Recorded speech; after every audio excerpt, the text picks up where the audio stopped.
पंढरपुर के श्री नामदेव जी महाराज नित्य जाते और ठाकुर जी को जाकर के रोज बोलते, ठाकुर जी मेरे घर कभी जीमने आओ। श्री विठ्ठल भगवान ऐसे खड़े रहते। नामदेव जी रोज जाते, बोले मेरी मैया इतना बढ़िया प्रसाद बनाती है, ठाकुर जी जीमने आओ। तो नामदेव जी से कभी कभी ठाकुर जी बोलते थे, ठाकुर जी कहें पूरी दुनिया यहीं लेके आ जाती है, तू भी लिया यहीं पे, हम यहीं खड़े यहीं पालेंगे। बोले नहीं, मेरे घर आओ पाने के लिए। तो ठाकुर जी बोले मैं तेरे घर पाने जाऊंगा तो यहां पे कौन खड़ा होगा मेरी जगह, लाखों लोग दर्शन करने आते हैं। नामदेव जी बोले आप भगवान हो, सर्वसमर्थ हो, कोई व्यवस्था कर लो अपनी। भगवान बोले ठीक है कर ली हमने व्यवस्था। बोले क्या व्यवस्था है? बोले मैं तेरे घर जाऊंगा पाने, तू मेरी जगह खड़ा हो जा। नामदेव जी बोले ये कैसे हो सकता है? भगवान बोले सब हो जाएगा, बस आज एक काम करियो, रात्रि में जैसी शयन आरती हो, शयन आरती के बाद छुप जाइयो पीछे आके, देखो ठाकुर जी की लीला। ये सत्य घटना है श्री नामदेव जी महाराज की। नामदेव जी छुप गए। रात्रि में शयन आरती के बाद जैसे कपाट बंद हुए, ठाकुर जी तुरंत मूर्तिमंत खड़े थे, मूर्ति से सहज हो गए और सहज उतर गए अपने आसन से। और नामदेव जी कहा तुम खड़े हो जाओ। खड़े हो गए। नामदेव जी बोले ऐसे खड़े हो जाओ हमारी तरह। हो गए खड़े। अब ठाकुर जी उनका श्रृंगार कर रहे हैं, अपनी जैसी पगड़ी पहनाई, अपनी जैसे वस्त्र पहनाए, अपनी जैसे पूरे हाथ पाम कर दिए। नामदेव अब हम जा रहे हैं तुम्हारे घर प्रसाद पाने, 2-4 घंटा में मंगला आरती होगी, खड़े रहना यहीं पे। और सुनो 2-4 बातों का ध्यान रखना। क्या?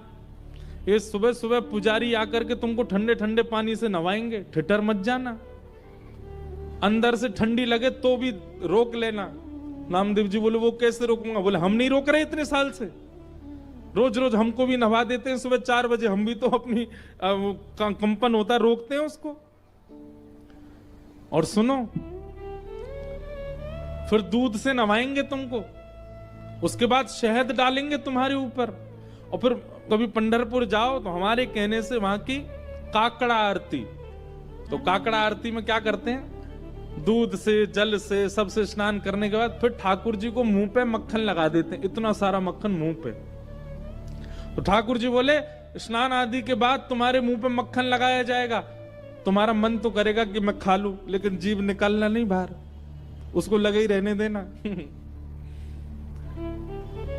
नामदेव जी बोले फिर तुम्हारा श्रृंगार होगा। और श्रृंगार के बाद पंढरपुर में हर दर्शनार्थी को अधिकार है कि भीतर मंदिर में जाके ठाकुर जी के चरण छू सकता है, अपना सिर वहां रख सकता है, सबको छूने का अधिकार है।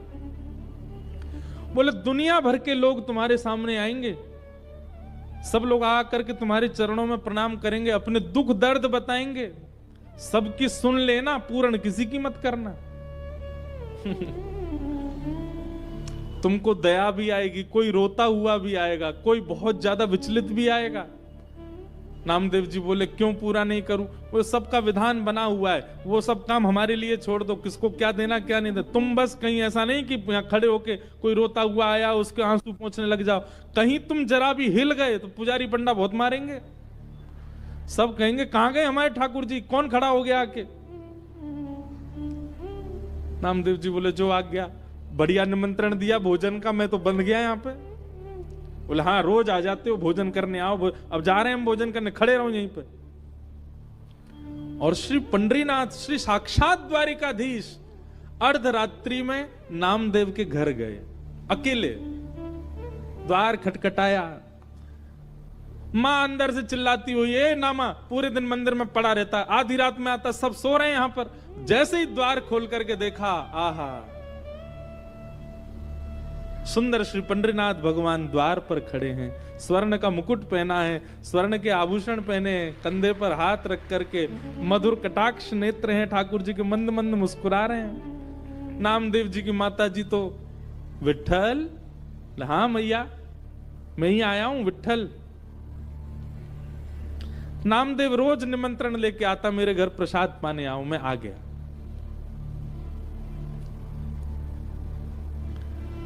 नामदेव जी की माता जी ने चूल्हा रात में चेताया, खूब बढ़िया बढ़िया प्रसाद बना करके ठाकुर जी को अपने हाथ से पवाया। इतने में घंटे घड़ियाल बजने लगे, 3:30-4 बज गए, सुबह के मंगला आरती का समय हुआ। ठाकुर जी ने कहा मैया जल्दी करो। बोले क्या हो गया? अब आपको मंगला में जाना है? बोले मंगला में अब मैं तो व्यवस्था करके आया हूं वहां पे, लेकिन मुझे आज तक तो मैं दर्शन देता था काकड़ा आरती में, मंगला आरती में, आज मैं दर्शन करने जाऊंगा। मैया बोली क्या करूं? बोले काली सौल लेके आओ। और मैया सौल लेके आई। ठाकुर जी ने अपने मुकुट उकुट उतार करके, आभूषण उतार करके, और काली सौल में बढ़िया स्वयं को लपेट लिया, किसी को पहचान में नहीं आवे। कारे कारे तो ठाकुर जी हैं, काली सौल और ओढ़ ली।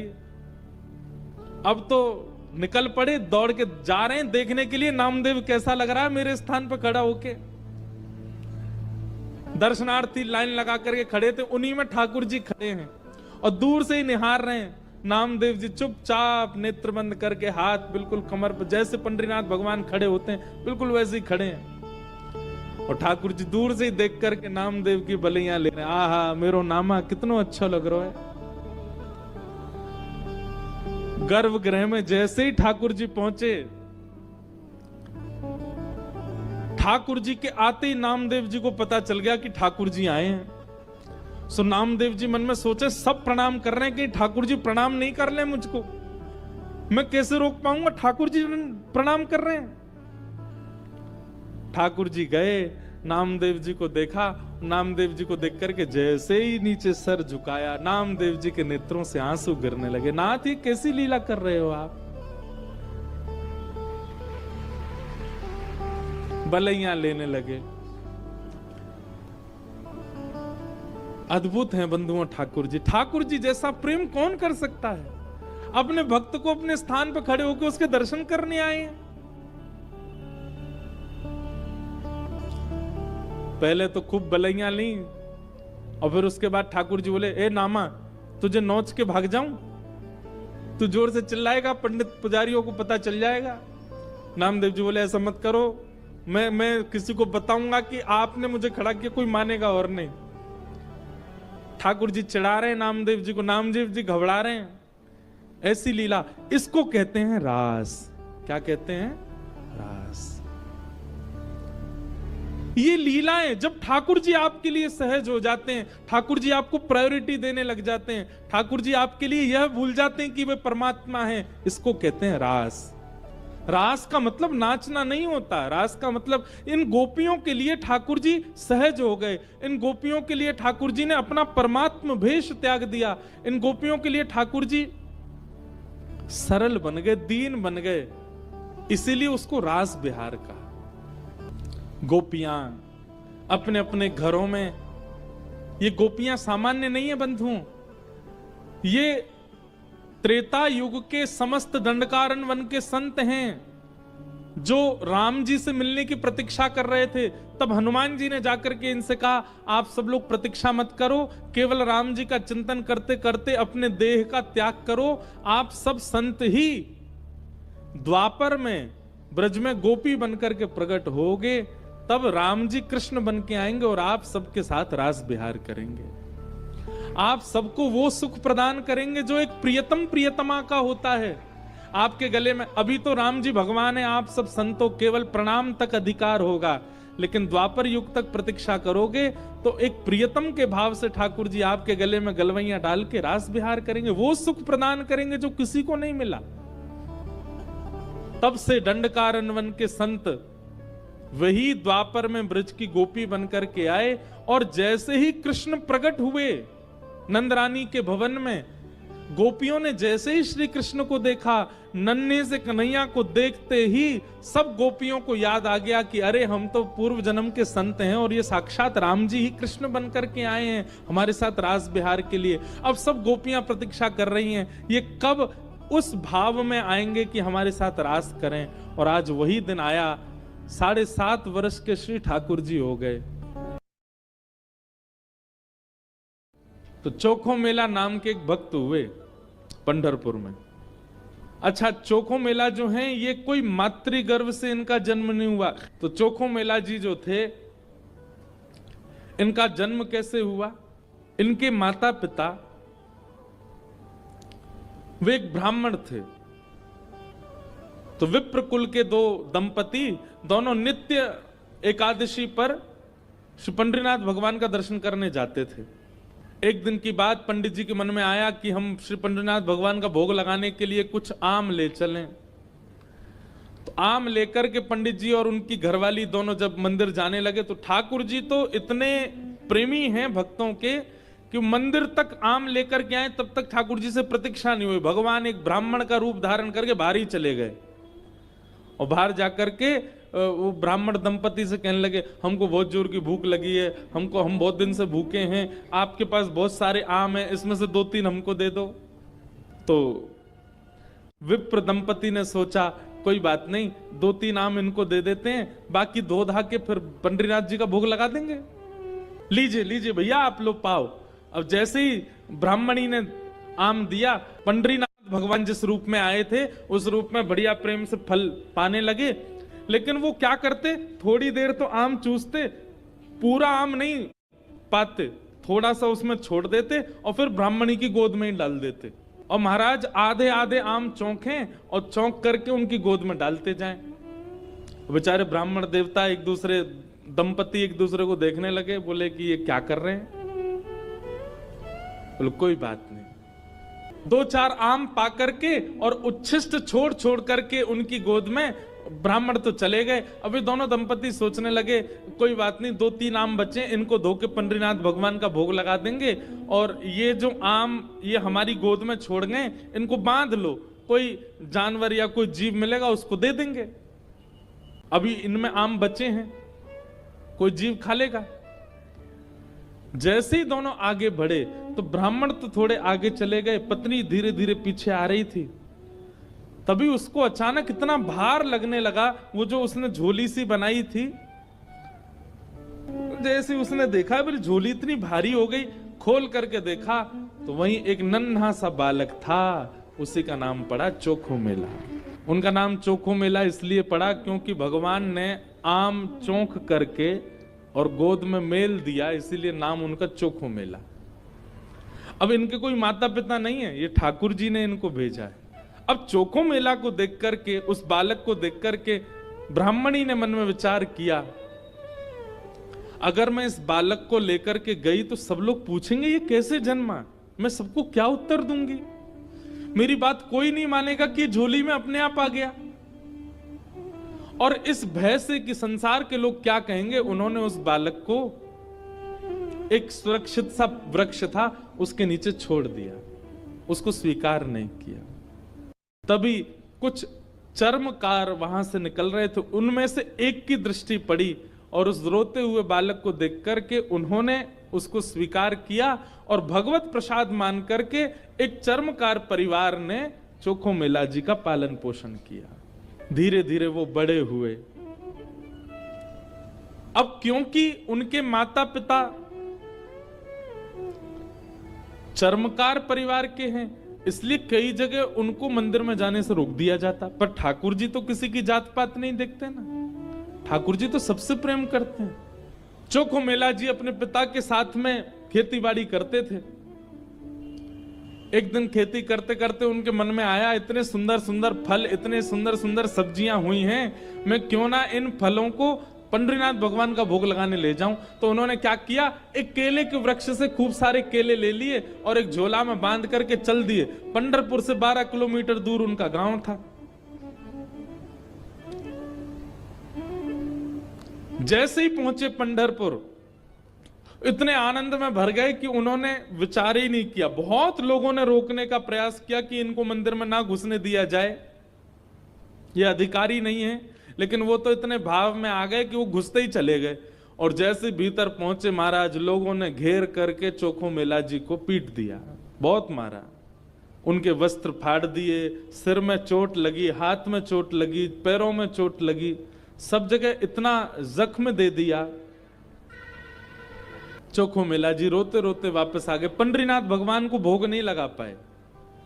शाम का समय चोखो मेला जी अपने सब घावों को, जहां जहां से रक्त निकल रहा था, साफ कर रहे थे और गुस्सा कर रहे थे।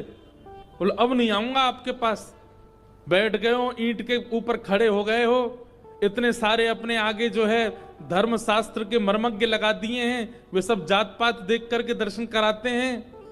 खड़े रहो, बने रहो महाराज अपने रूप में, हम तो नहीं आएंगे आपका। अरे कुछ करने थोड़ी आया था, कुछ मांगने थोड़ी आया था, अपने खेत के बढ़िया फल लेकर के आपका भोग लगाने आया था। इतने में ही श्याम सुंदर पीतांबरी पहने चलते हुए चोखो मेला के पास प्रत्यक्ष प्रकट होके आ गए और चोखो मेला के पास आकर के गले में गलवैया डाल करके बैठ गए।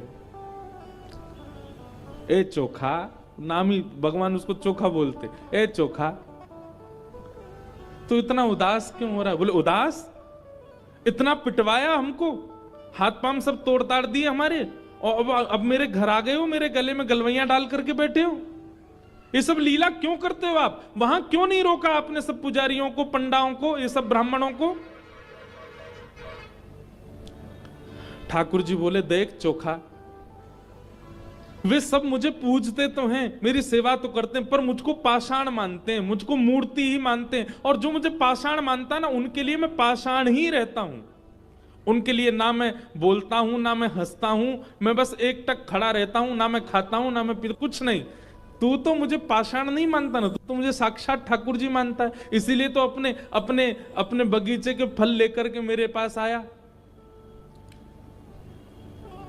वहां बहुसंख्यक पाषाण मानने वाले लोग हैं, इसलिए मैं उनके सामने बोला नहीं। एकांत में जब तू आ गया तो मैं तेरे पास आ गया।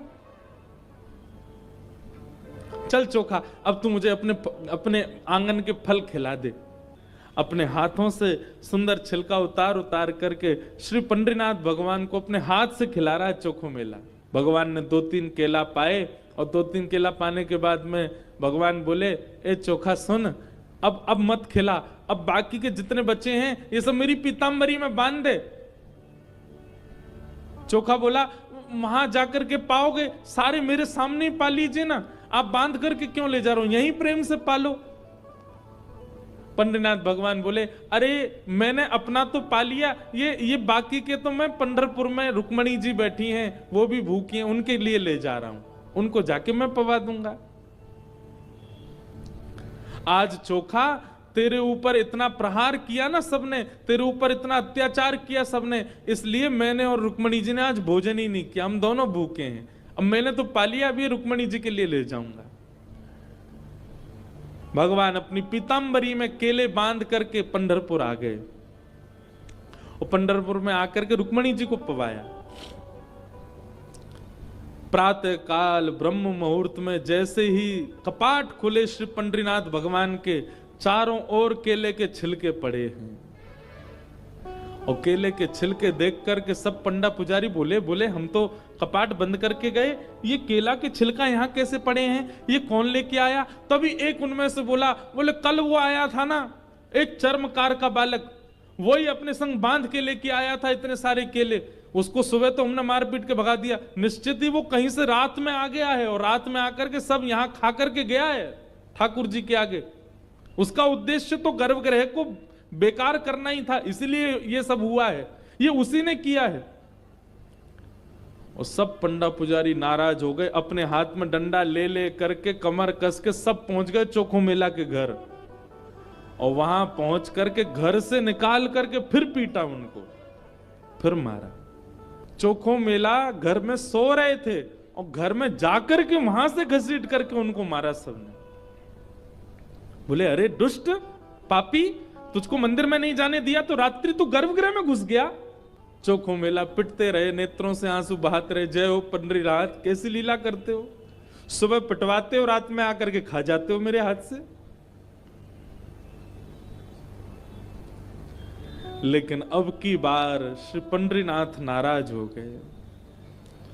पंडा पुजारी सब अपना काम करके चोखो मेला के साथ थोड़ी हाथापाई करके सब जैसे ही वापस आए, पंढरपुर में श्री पंडरीनाथ भगवान के मंदिर के मुख्य द्वार सारे अपने आप बंद हो गए, और भीतर से ठाकुर जी ने ताला लगा लिया, लॉक कर लिया, बंद हो गए ठाकुर जी मंदिर के अंदर।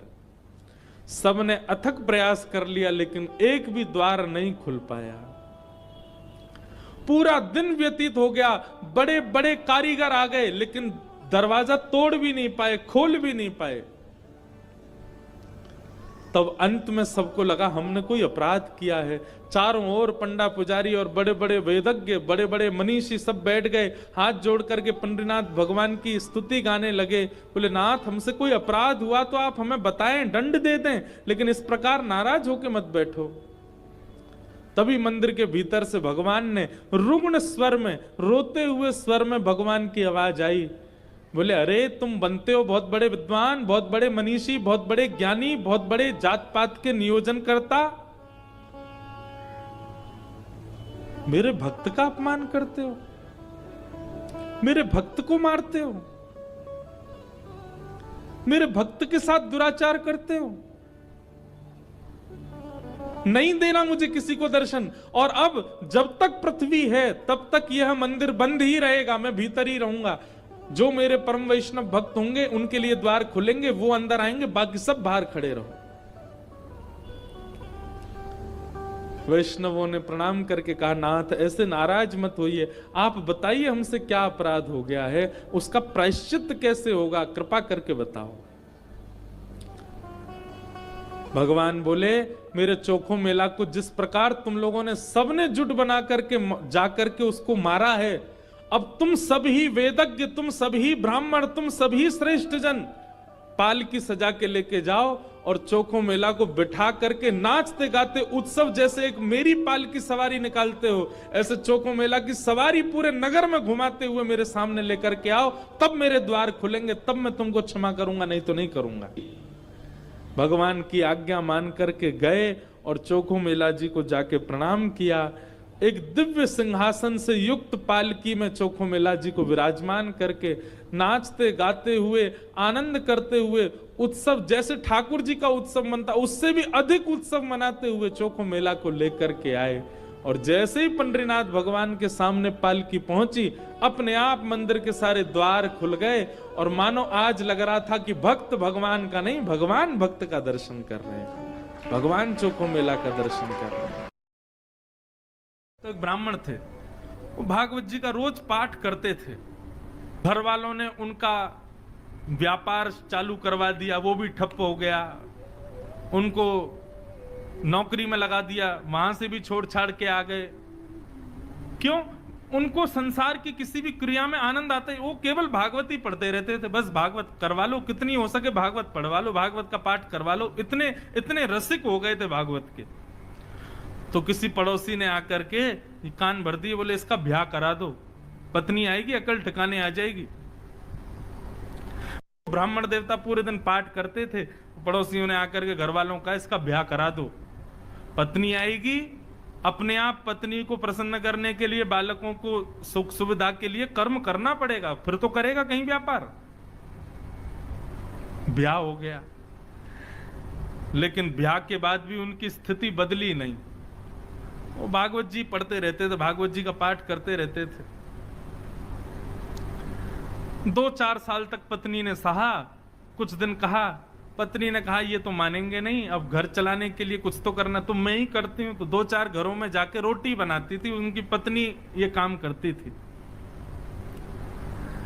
पूरे दिन बेचारी लगी रहती, रात्रि में आकर के घर में बैठती, भोजन बनाती, दोनों पति पत्नी पाते। 2 बालक भी हो गए, उनको भी विद्यालय में फीस वीस देना, जो भी करना सब पत्नी करती थी। एक दिन उस ब्राह्मण के घर पर कुछ संत पधारे, और संत भी ऐसे समय पर आए जिस समय पर घर का पूरी प्रसादी भोजन सब समाप्त हो चुकी थी, सब पा चुके थे। और संत आकर के सीधे आसन पर बैठ गए, बोले बिटिया लाओ कुछ प्रसादी पवाओ। अब प्रसादी तो कुछ थी नहीं, और कभी रसोई में जाए, कभी कहीं जाए, कभी कुछ करे, कभी कुछ करे, कोई योग्य कुछ भी साधन नहीं मिला। बार बार बिटिया को इधर से उधर भागते देख संत समझ गए कि हम गलत समय पे आ गए हैं, यहाँ पे अभी कोई व्यवस्था है नहीं। संत उठ गए, उठ करके बोले बिटिया महादेव की इच्छा होगी तो फिर कभी आएंगे, हाँ अभी चलते हैं। और प्रणाम करके सब चले गए। ब्राह्मण की पत्नी बहुत निराश हो गई। क्यों? बोले आज तक मैं सह रही थी अपने पति के सब भावों को, ये कुछ नहीं करते, मैं सब जानती हूं, भागवत जी का पाठ ही इनका सर्वस्व है, मैं सब जानती हूं। लेकिन आज महात्मा हमारे घर आए और हम उनको कुछ पवा ना सके, ऐसी स्थिति तो मुझे स्वीकार नहीं थी। आज यदि मेरे पति भी कुछ काम करते, घर में थोड़ा धन होता, अनाज होता, भोजन ज्यादा होता तो उनको पवाती। अब अकेली मैं नारी, पति को भी खवाऊं, बच्चों को भी खिलाऊं, खुद भी खाऊं, कहां तक चलाऊंगी घर को? पूरे दिन बस भागवत जी पढ़ते रहते हैं, कुछ करते धरते हैं नहीं। आज पत्नी को क्रोध आया और भीतर कमरे में गई तो पंडित जी वही भागवत जी का पाठ कर रहे थे प्रसन्न मुद्रा में। पत्नी बोली, पूरे दिन इसी को पढ़ते रहते हो, क्या दे दिया भागवत ने हमको? अरे कुछ नहीं दिया तब भी स्वीकार था, लेकिन आज संत भूखे चले गए हमारे घर से और तब भी आप इस भागवत को लेकर के बैठे हैं। पत्नी ने भागवत जी की पोथी उठाई और ब्राह्मण के सिर पर ही मार दी। बोले, इसको लीजिए और निकलिए घर से, मैं अकेली चला लूंगी घर को।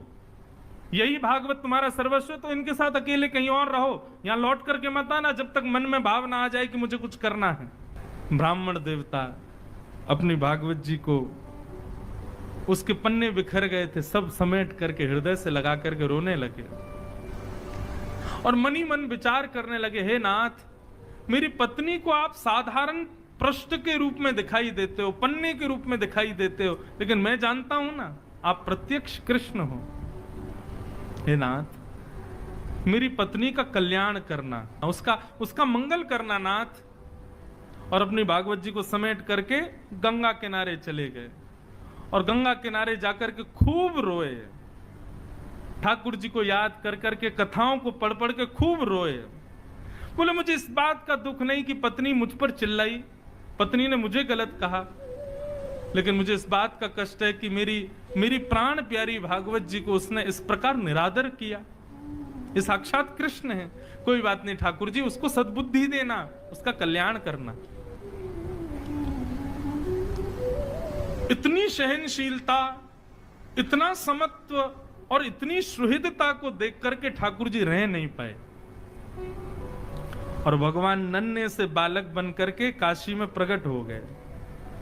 ऊंची धोती पहनी, सिर पर स्वाफा बांधा, स्वाफा बांध करके एक टोकरी को अपने सिर पर धारण करके ठाकुर जी बनारस की गलियों में घूम रहे हैं और घूमते घूमते उस ब्राह्मण के घर पहुंच गए।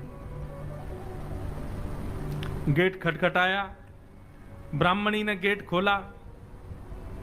नन्हा सा बालक, बड़ा प्यारा सा, सिर पर टोकरी लेकर के आया है। ठाकुर जी भीतर प्रवेश कर, ब्राह्मणी बोली, कहां चले आ रहे हो? कौन हो भैया? क्या हो? कहां से आए हो? और ये सब क्या टोकरी में? ठाकुर जी कुछ नहीं बोले, मौन, मुस्कुरा रहे हैं बस। टोकरी को नीचे रख दिया, कपड़े से ढकी हुई थी। लौटने लगे तो ब्राह्मणी ने हाथ पकड़ा, बोले, अरे कहीं भी चले आए, कुछ भी रख गए, कौन हो, क्या हो, बताओ तो। ठाकुर जी ने इशारा किया, गूंगे हैं, बोलना नहीं आता, इशारा करने लगे।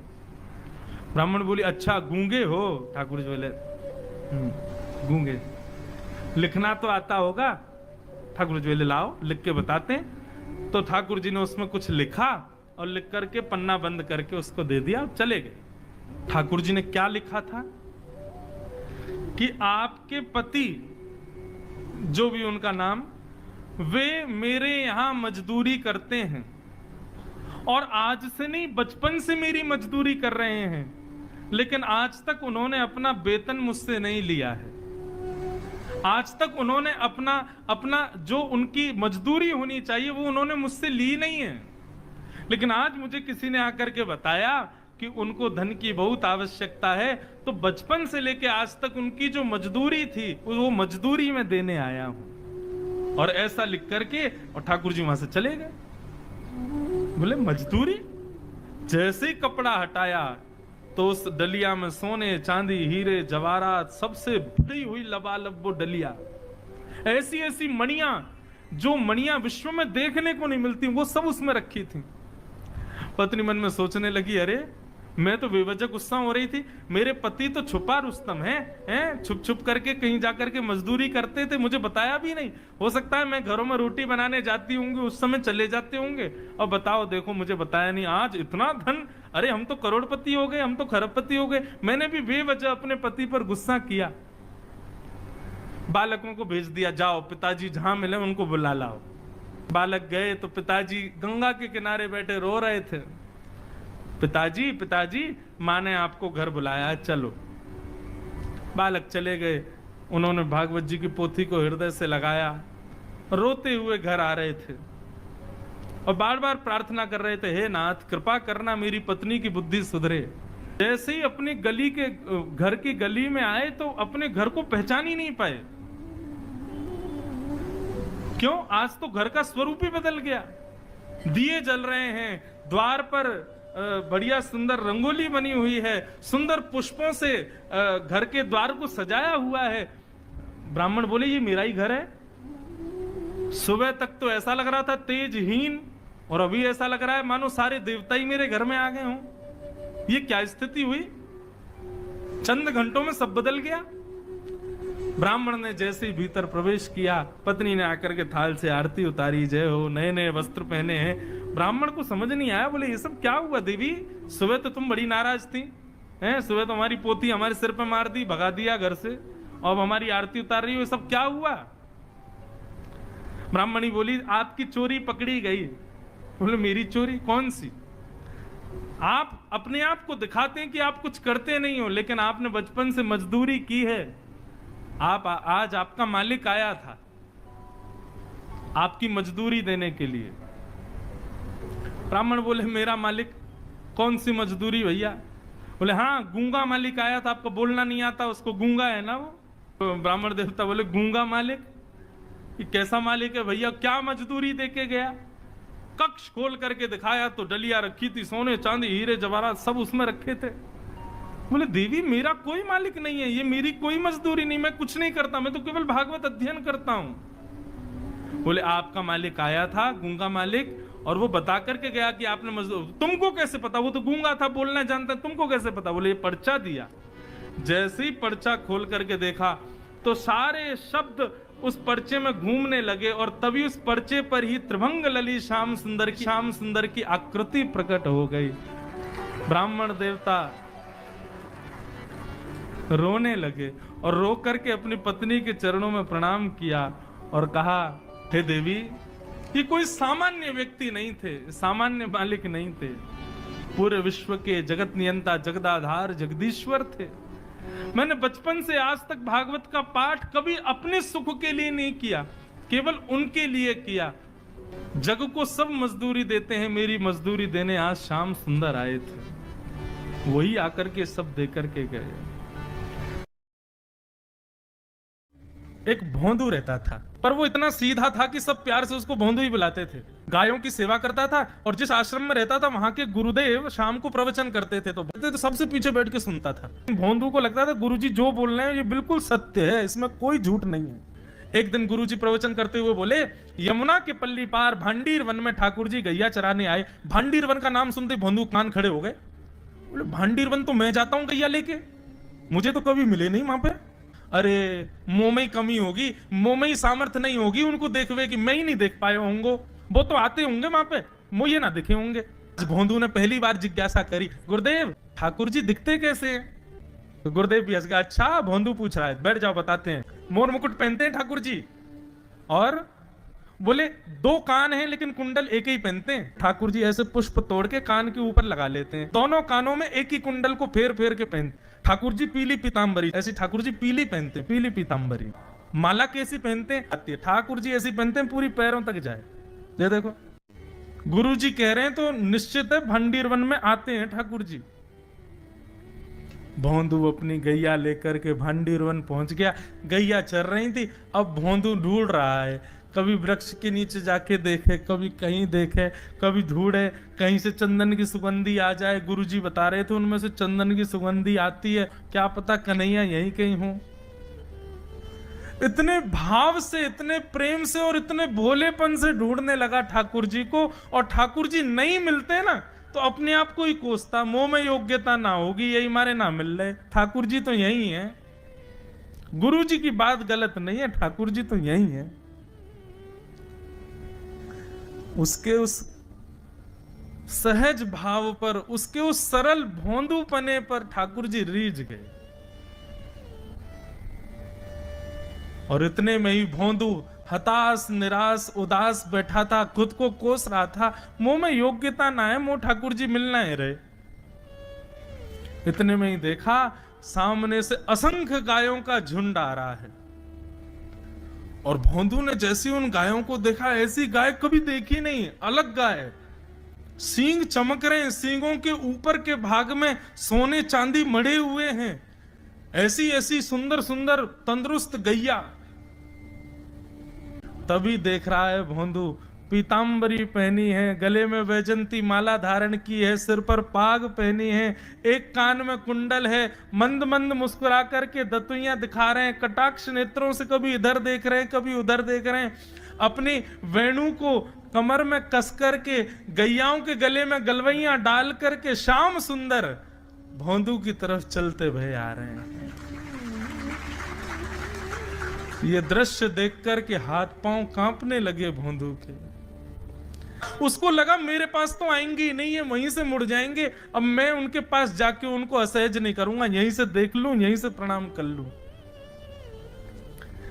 लेकिन जैसे जैसे प्रणाम करके ऊपर देखता, ठाकुर जी और पास आ रहे हैं, और पास आ रहे हैं, और पास आ रहे हैं। जैसे ही ठाकुर जी आकर के बैठे, भोंदू के पास शब्द नहीं है, हाथ पैर कंपित हो रहे हैं, उसको सूझ ही नहीं रहा करूं क्या मैं, इनके लिए क्या बिछाऊं, कहां बैठाऊं। ठाकुर जी ने अपने आप ही भोंदू के गले में हाथ डाली, अरे तेरा नाम कहा है। जैसे ही ठाकुर जी ने नाम पूछा, भोंदू अपना ही नाम भूल गया, बोले मुझे याद ही नहीं मेरा नाम क्या है, पर प्रेम से सब लोग मुझे भोंदू बुलाते हैं। अब तो भोंदू नाम सुनते ही ठाकुर जी ताली दे दे के हंसने लगे, तेरा नाम भोंदू है? बोले हाँ मेरा नाम भोंदू है। और ठाकुर जी आपको अच्छा लगा? बोले हाँ बहुत अच्छा लगा। आपको नाम कहा है? ठाकुर जी बोले तुम वो ना जाने? बोले जानू तो ना हूं, लेकिन गुरुजी ने जैसा रूप बताया वैसा ही है आपको, तो आप कहीं नंद नंदन तो नहीं हो? ठाकुर जी बोले हाँ मैं नंद नंदन नहीं हूं, यशोदा जी को लाला, नंद जी को लाला। भोंदू बोलो जय हो भगवान, आज आपके दर्शन है गए। गुरुजी और सब बालकन को तो आप शायद रोज ही मिलते होंगे, लेकिन मैं ही अभागो, मोको आप आज ही मिले हो। ठाकुर जी बोले अब चल बात मत बनावे, जल्दी कछु खवा, मुंह को भूख लग रही है। भोंदू एक कपड़े में रोटी बांध के उसमें मिर्च और गुड़ रख करके लेके गया। 2 रोटी थी। भोंदू ने जैसे खोली, एक रोटी ठाकुर जी के सामने धर दी, एक अपने पास रख ली। बोले मैं भी तो खाऊंगा। ठाकुर जी ने बढ़िया रोटी ऐसे घुमाई और प्रेम से गुड़ खामे और रोटी पान लगे प्रेम से, और ठाकुर जी तो चप चप करके नेक देर में पा गए। भोंदू तो भूल ही गए मुंह खानो भी, और ठाकुर जी को ही देख रहा है। ठाकुर जी बोले और जोर की भूख लगी, ला अपनी रोटी दे दे।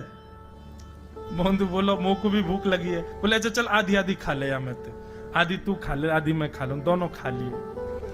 कल ते नेक्स्ट से ज्यादा सी रोटी ले आइयो, भूख ज्यादा लगे, और सुन यही समय आइयो, मिलूंगा कल भी तोते। ठाकुर जी अपने मार्ग पर चले गए। भोंदू इतना प्रसन्न है, बोले आज मुझको ठाकुर जी मिल गए। गुरुदेव के प्रवचन का समय हो गया, भोंदू पीछे जाके बैठ गया, अपने गुरुदेव को प्रणाम करे, इनकी कृपा से ठाकुर जी मिले। उसने किसी को नहीं बताया, उसको लगा सबको ही मिलते हैं भगवान, मुझे ही मिले हैं बहुत दिन बाद। दूसरे दिन भोंदू खूब सारी सामग्री रसोई घर में इकट्ठा करके जाने लगा। किसी ने जाके गुरुदेव से कह दिया कि भोंदू बहुत सारी सामग्री ले जा रहा है। गुरुदेव ने जाके कही भोंदू इतनी सामग्री ले जा रहा हो भैया, वो भंडारो करेगो का? नहीं गुरुजी भंडारो तो नहीं करूंगा, वो नंद नंदन नाम है, वो यशोदा नंदन मदन मोहन, वो अपनी गैया चरा के आए, कल भी आए, मेरी रोटी खा गए, मैं भूखो ही रहेगा कल। या हमारे ज्यादा सी ले जा रहा हूं, बेचारे बहुत भूखे आए कल, कि उनको पेट भर जाएगा, मैं भी पा लूंगा, या हमारे गुरुजी आज ज्यादा सामग्री ले जा रहा हूं। गुरुदेव ने मन में सोचा ये बात कोई और कहे तो अविश्वास किया जा सकता है, लेकिन भोंदू झूठ नहीं बोलता। भोंदू कभी झूठ नहीं बोलता, भोंदू की बात पर विश्वास करना ही पड़ेगा। गुरुदेव बोले सुन सुन, ठाकुर जी आए थे? बोले हाँ। अच्छा, उनका रूप कैसा था? जैसा रूप आपने बताया था ना गुरुजी, बिल्कुल वैसा, ऐसे कटाक्ष नेत्र, मोती जैसे दांत, ठाकुर जी की मुस्कान ऐसी, पाग ऐसी, कान ऐसे। गुरुदेव के तो नेत्र बंद हो गए, वे सब अनुभव करने लगे। लेकिन गुरुदेव बोले रूप कैसा भी बता दे, चरण यदि इसने बता दिए तो मैं मान जाऊंगा कि ठाकुर जी थे। अच्छा तूने चरण देखे? बोले हाँ गुरुजी मैंने चरण देखे। चरण कैसे थे? ठाकुर जी के चरण जब वो चल करके आगे बढ़ते हैं ना तो चिन्ह बन जाते हैं। कहीं ध्वजा बनी थी, कहीं शंख बना था, कहीं कुछ बना था। और उनके जो नखून है ना, उनमें से ऐसा लगता है मानो जैसे कोमल का पराग हो, कमल का पराग हो। और चरणों का रंग कैसा, जैसे मानो जैसे गुरुदेव कमल होता है ना, कमल की आकृति, ऐसे ठाकुर जी के चरण। जब चरण का यथावत वर्णन भोंदू ने कर दिया, गुरुदेव समझ गए, बोले निश्चित ठाकुर जी आते। नहीं तो भोंदू कहां जाने, इतनी बुद्धि नहीं है उस पे कि वो इतना सब कुछ ढूंढ धाड़ के मुझे बताए। भोंदू एक काम करेगा? बोले हाँ। ठाकुर जी आएंगे तो तेरे सखा बन गए? बोले हाँ। तो उनको लेकर के आश्रम आ जा, यहां पे आ जा। भोंदू बोला कि इतने योग्य बालक हैं, लेकिन ठाकुर जी ने किसी से नहीं कही, मुझसे कही है।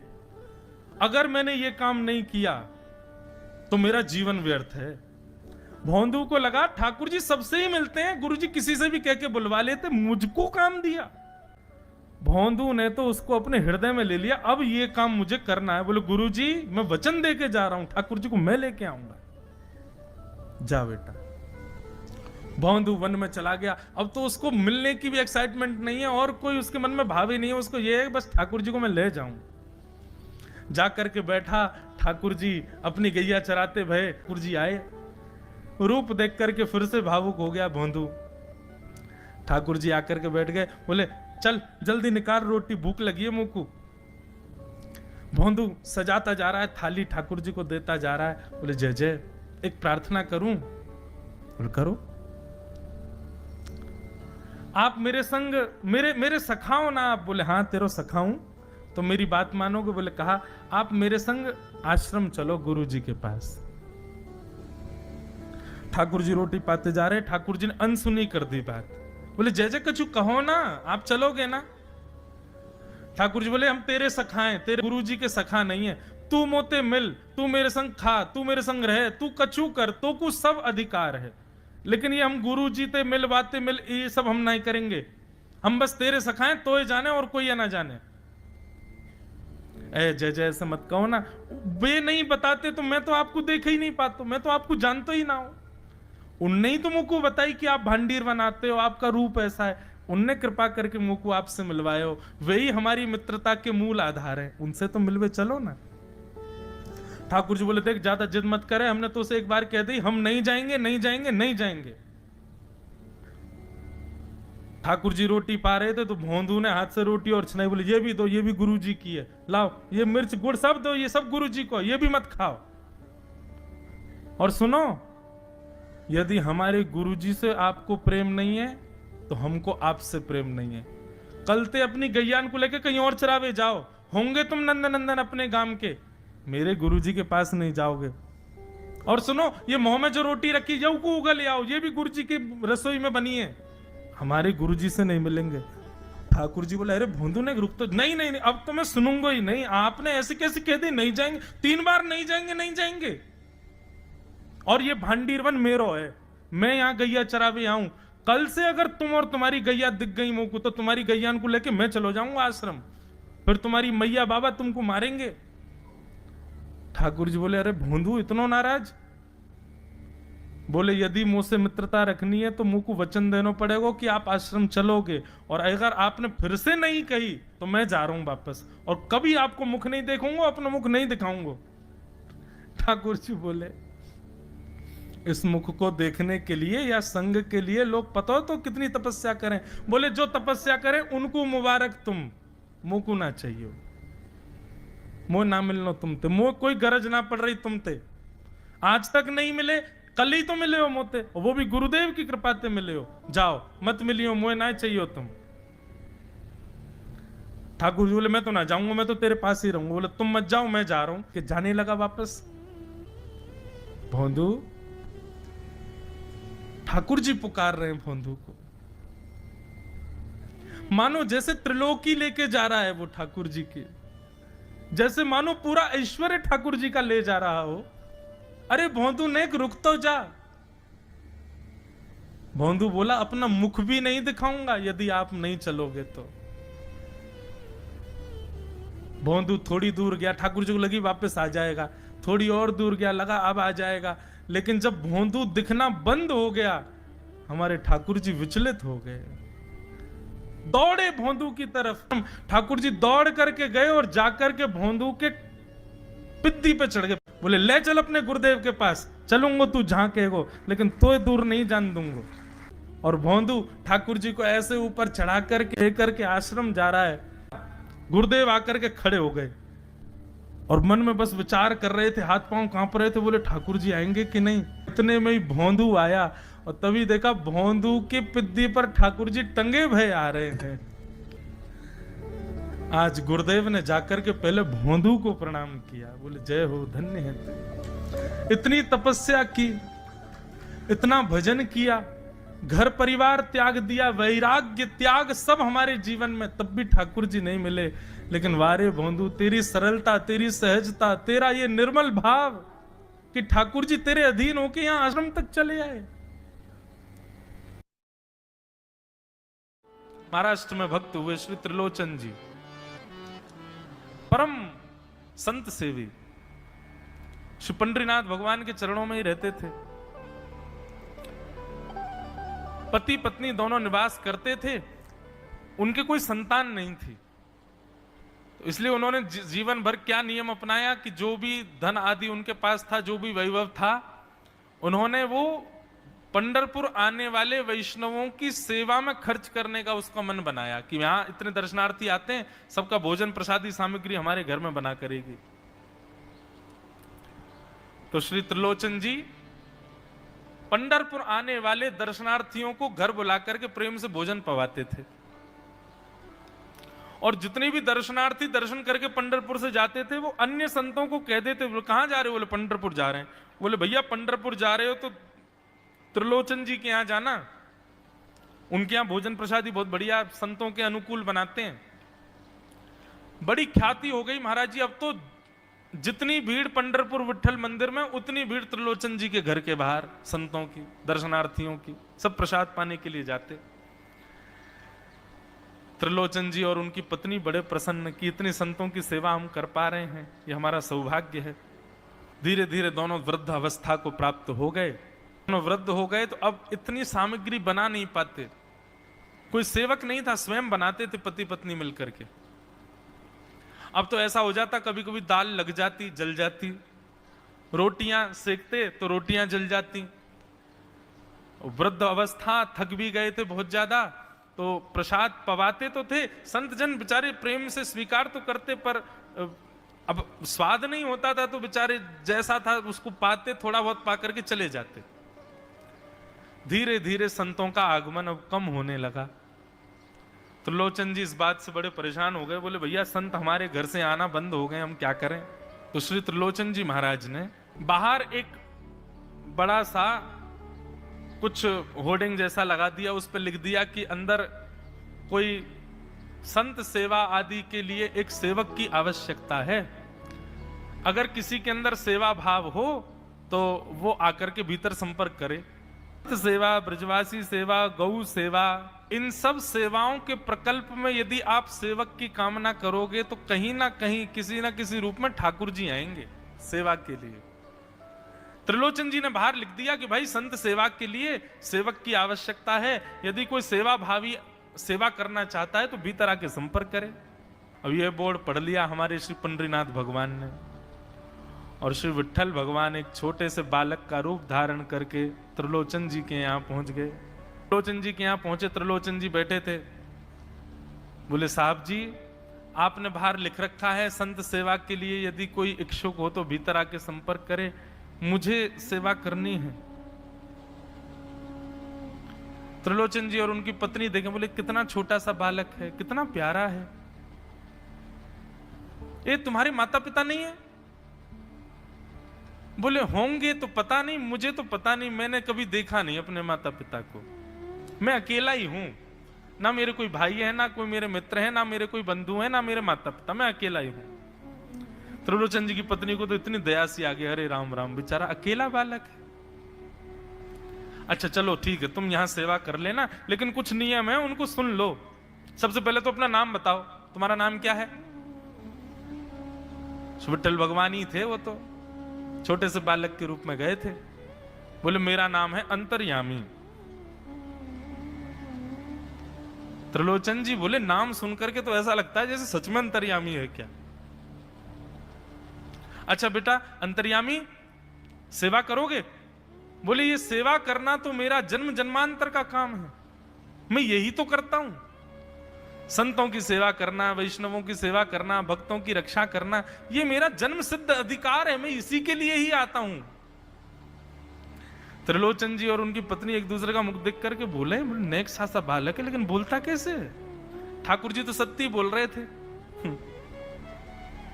बोले अच्छा, सुबह एक सब्जी बनानी पड़ेगी, दाल बनानी पड़ेगी, और हमारे यहां लगभग 100-150 संत आते हैं, उनके हिसाब की रोटी बनानी पड़ेगी, और सब बेटा तुमको करना पड़ेगा। हम थोड़ा बहुत सहायता कर देंगे, हमसे ज्यादा बनता नहीं है, तुमको ही सब सिद्ध करना पड़ेगा। अंतर्यामी भगवान बोले बिल्कुल निश्चिंत रहो, हम खीर भी बनाएंगे, हम रबड़ी भी बनाएंगे, हम रायता भी बना दिया करेंगे, हम 2-4 सब्जी और बना दिया करेंगे। त्रिलोचन जी बोले नेक सा बालक, सब जानते हो तुम? बोले हाँ हमको सब आता है, दुनिया का कोई काम नहीं जो हमको नहीं आता हो। और सुनिए झाड़ू पोंछा बर्तन भी कर देंगे हम। त्रिलोचन जी तो बड़े खुश हो गए, बहुत बढ़िया सेवक मिला यार, ये तो सब काम करता है। लेकिन भगवान बोले लेकिन अब हमारी शर्त सुनो। त्रिलोचन जी बोले तुम्हारी भी शर्त है? बोले हाँ। क्या शर्त है भैया? बोले हमारी पहली शर्त यह है कि हम दुनिया को बना के खिलाएंगे, लेकिन हमको आपको बना के खिलाना पड़ेगा, हम अपने हाथ का बना नहीं पाते, हम आपके हाथ का बना। और ये वास्तविकता है, ठाकुर जी पूरी दुनिया को पवाते हैं, लेकिन स्वयं भक्त के हाथ से बना ही पाते हैं। ठाकुर जी बोले हम सारे संतों को बना के पवाएंगे, लेकिन हम अपने हाथ का बना नहीं पाते, आपको हमारे लिए बनाना पड़ेगा। त्रिलोचन जी की पत्नी बोली छोटा सा बालक, इसका आधे हाथ का तो इसका पेट है, एक रोटी में झिक जाएगा ये, इसके लिए मैं बना दिया करूंगी। ठीक है लला, तू बिल्कुल चिंता मत करो, तुम्हारे लिए भोजन हम बना दिया करेंगे। हमारी एक शर्त और सुन लीजिए। बोले क्या?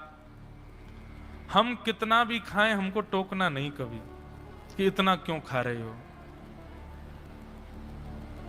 त्रिलोचन जी बोले भैया हम क्यों टोकेंगे, तुम बढ़िया 2-3 रोटी खा लिया करना। बोले 2-3 रोटी तो हमारी दाढ़ में छुप जाती है कहीं पर, हम तो प्रेम से पाते हैं। बस आप लोग ये नियम याद रखना, आप कभी ये मत कहना कि इतना क्यों खा रहे हो। और सुनिए एक बात, अगर हमारे सामने कही तो अपराध बनेगा ही, आपका नियम टूटेगा ही।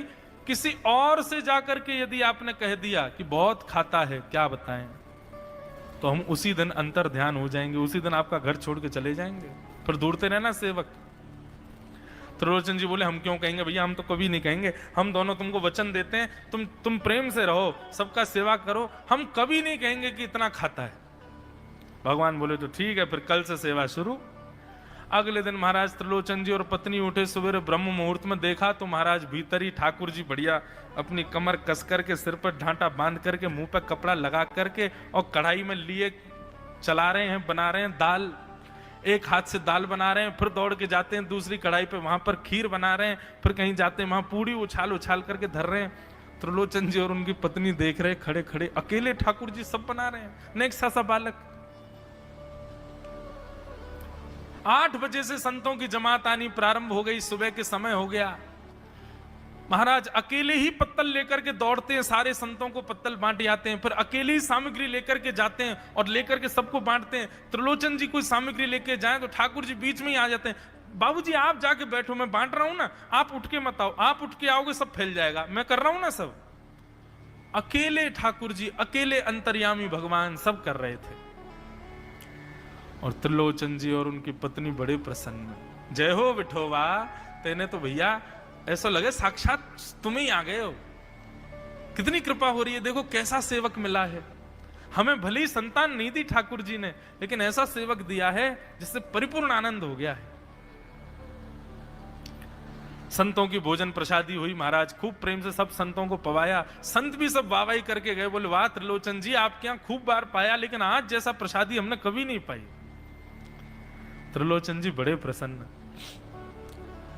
सब संत चले गए, भगवान तुरंत पहुंचा लिया है, पूरे फर्श को मार्जन कर दिया, सब बिल्कुल सारी दरी वरी समेट करके रख दी, सब पत्तल आदि सबको व्यवस्थित कराए, सारे बर्तन मांज करके धर दिए, सब बिल्कुल व्यवस्थित करके और आकर के ठाकुर जी सामने बैठ गए। मैया अब सेवा हमारी तो पूर्ण हो गई, अब हमारी पेट पूजा करो, अब आप लगो रसोई में, हमारे लिए बनाओ।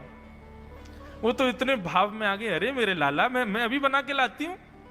सुंदर सुंदर सब्जी बनाई, सुंदर रोटी बनाई, सुंदर खीर बनाई, थोड़ी थोड़ी एक एक दोना, दो दोना मान लो सब्जी बनाई, दो दोना खीर बना दी, 10-5 पूड़ी बना दी, ठाकुर जी की बढ़िया थाली लगाई, थाली लगा करके सामने धर दी। अंतर्यामी भगवान बैठ गए, प्रेम से पाने लगे, पाते जाए महाराज, वो तो खाते जाए, खीर उठा करके पी जाए, सब्जी उठा के पी जाए, और लाओ मैया भूख लगी है जल्दी लाओ। 10 की 10 पूड़ी एक बार में चट और लेकर के आई, बेचारी देती गई, 10 की पूड़ी और धरवा ली, फिर उनको भी पा गए। अब मैया ने इतनी सामग्री बनाई थी, बोले मैया भूख लगी है जल्दी जाओ, आटा मारो, फिर से सेको, बढ़िया लेके आओ सामग्री, आपसे हमने कही थी कि आपको हमको पवाना पड़ेगा। नहीं नहीं नहीं बेटा तू बिल्कुल बैठो रहे। अरे भैया मुझे तो लगी नेक्स्ट सौ पेटया, कोई तो कुआ है पूरा, कितना डाल दो भरे कोई ना। महाराज आटा मारते मारते शाम हो गई, शाम तक ठाकुर जी पाते ही रहे और खूब पेट भर के पाया। महाराज एक आसन पर अखंड 4 घंटा बैठ करके भोजन किया, और भोजन करने के बाद ठाकुर जी बोले ठीक है सेठ जी अब आओ, लाओ तेल ले आओ, आपकी नक मालिश कर दूं, आपकी नक सेवा कर दूं, आप थक गए होंगे। त्रिलोचन में नहीं नहीं इसकी नहीं नहीं क्यों नहीं है, तेल लेकर के उनकी मालिश भी कर दें। इस प्रकार चले। त्रिलोचन जी की पत्नी बेचारी पहले दिन तो कुछ नहीं बोली, दूसरे दिन भी कुछ नहीं बोली, तीसरे दिन उसके मन में आया, बोले ये क्या कर लिया हमने, सुबह जितना भोजन बनना चाहिए उतना तो ये अकेला ही पाता है, सुबह संतों का ये बना देता, पर शाम को इसके लिए जितना बनता वो संतों के बराबर ही बैठता है पूरा। त्रिलोचन जी कहते नहीं नहीं तुमको याद नहीं उसने कहा था कभी कहना नहीं है ऐसा। बोले हाँ नहीं नहीं मैं ध्यान रखूंगी, नहीं कहना है। लेकिन अंतर्यामी भगवान तो खूब प्रेम से घर के सारे काम कर रहे हैं उनके। महीना 1.5 महीना बीत गया, खूब आनंद से सेवा चल रही थी। एक दिन त्रिलोचन जी की पत्नी पड़ोस में किसी के पास बैठी थी, तो पड़ोसी तो होते ही हैं सब घर के बात बोलने वाले, उन्होंने कह दी बोले कि आपके घर में तो आजकल बड़ी खुशहाली आ गई है। त्रिलोचन जी को देखा, चेहरे पे कैसा तेज आ गया, लाल लाल टमाटर जैसे गाल हो गए उनके। बोले अरे वो आया है ना अंतर्यामी सेवक हमारा, बहुत सेवा करता है, प्रसादी वगैरह सब वही बनाता है, फिर मालिश करता है उनकी, बढ़िया बढ़िया उनके लिए जूस निकालता है, बढ़िया उनको सब भोजन पानी पवाता है, इसलिए इस वजह से त्रिलोचन जी बढ़िया। वो त्रिलोचन जी तो बढ़िया हो गए, तुम सूख गई हो, तुम इतनी पतली दुबली क्यों हो गई, मेरा दुख कौन जाने। वो सबकी सेवा करता है पर अपनी सेवा मुझसे करवाता है। अरे छोटा सा तो है, ऐसे मटक मटक के जाता है, हम तो उसको देखने के लिए खड़े रहते बाहर, कैसे बढ़िया लगता है। कई लोग तो देखने ही आते हैं उसको कि कैसे सब्जी परोस रहा है, कैसे पूड़ी परोस रहा है, कितना सुंदर लगता है। छोटा सा तो है, उसकी क्या सेवा करनी पड़ती है। अरे बहन तुम क्या जानो, 2, 4, 5, 10 किलो आटे की कब कब में रोटियां पूड़ियां खा जाता है चपेट करके, कोई पता नहीं चलती, पेट है कुआ है समुद्र है क्या है पता नहीं चलता है, इतना खाता है इतना खाता है इतना खाता है। 4 घंटे की समाधि पर बैठता है एक साथ, थाली नहीं थाल लगाना पड़ता है उसके लिए, इतना खाता है। जैसे ही कहा इतना खाता है, ठाकुर जी अंतर ध्यान हो गए। शाम का समय, त्रिलोचन जी रोज शाम होते ही बैठते थे, थोड़ी देर कुछ चर्चा आदि करते थे भक्तों की। त्रिलोचन जी ने बुलाया, अंतर्यामी, ओ बेटा अंतर्यामी कहां हो, जल्दी आओ, चलो शाम हो गई है, थोड़ी देर बैठे कुछ सत्संग करें कीर्तन करें। अंतर्यामी नहीं आए। पूरे घर में खोज लिया, ठाकुर जी नहीं मिले। रसोई घर में खोज लिया, ठाकुर जी नहीं मिले। पड़ोसियों से पूछ लिया, नहीं मिले। सब्जी मंडी देख आए, ठाकुर जी नहीं मिले। पूरा पंढरपुर देख लिया, लेकिन ठाकुर जी नहीं मिले। त्रिलोचन जी बड़े उदास हो गए। पत्नी से कहने लगे, पता नहीं कहां चला गया, कहां गया होगा, पता नहीं। देवी, तुमने उससे ये तो नहीं कह दिया था कि इतना क्यों खाते? बोले नहीं नहीं, मैं तो कान पकड़ती हूं, मैं कभी नहीं कहती उससे। बोले किसी और से तो नहीं कहा था ना तुमने, क्योंकि उसने वचन दिया था ऐसा कहोगे तो मैं चला जाऊंगा। बोले हाँ, आज एक गलती हो गई। पड़ोसी के पास बैठी थी, उससे बात करते करते मेरे मुख से गलती से निकल गया कि अरे उसके लिए तो बहुत बनाना पड़ता है, 10 किलो आटा खा जाता है, इतना खाता है, तो निकल गया था। समझ गए? बोले ओहो, इसीलिए चला गया। उसको पता चल गया कि तुमने कह दिया है, तभी चला गया है। त्रिलोचन जी और उनकी पत्नी दोनों श्री पंडरीनाथ भगवान मंदिर के देहली पर जाकर के बैठ गए। जाकर के ठाकुर जी के आगे हाथ फैला करके कहने लगे, बोले नाथ, हे पंडरीनाथ, आपने हमको संतान नहीं दी, पुत्र नहीं दिया, पुत्री नहीं दी जीवन में।